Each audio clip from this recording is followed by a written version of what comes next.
आज भी पहला हिलटाउन रस्सा कशी कप आज हिलटाउन में हुआ है। और इस रस्सा कशी और अंडर 19 के जो कप होते हैं हमेशा हमारे एरिया में, इसका क्रेडिट मैं दो लोगों को देना चाहूँगा। ये गेम शुरू हुई थी डरा नंबर 4 से। जो स्पोर्ट फेस्टिवल होता है डरा नंबर 4 पे, वो हमारे इरफान यूनस भी करवाते हैं।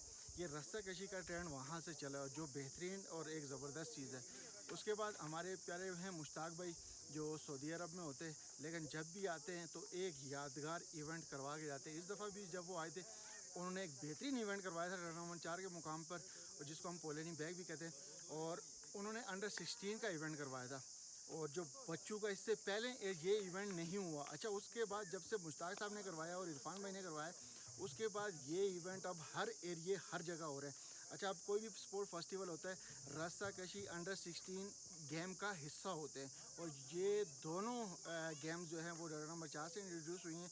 और रस्सा कशी का क्रेडिट जाता है इरफान यूनस भाई का, और इसी तरह अंडर 16 का क्रेडिट अगर हम कहें तो मुश्ताक भाई को जाता है, क्योंकि इससे पहले अंडर 16 किसी ने भी नहीं करवाया। और जिस तरह का इवेंट मुश्ताक भाई ने करवाया था, यकीनन खराज तहसीन के मुस्तहक हैं। बहुत बेहतरीन और अच्छा इवेंट करवाया था।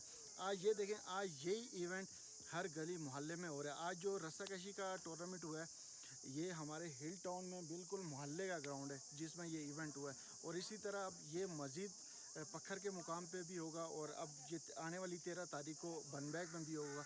और ये इवेंट अब हर जगह हो रहे हैं। तो ये जो रस्सा कशी है स्पेशली, ये बहुत अच्छा इवेंट है। और ऐसी सरगर्मी है कि इसमें आप जान की बहुत ज़्यादा ज़रूरत होती है। ये वो कोई टेक्निकल गेम नहीं है, इसमें ज़्यादा जितना भी आप बॉडी वाइज अच्छे होंगे, आप विन कर सकते हैं और अच्छा खेल सकते हैं। जज़ाकल्लाह, अस्सलाम वालेकुम।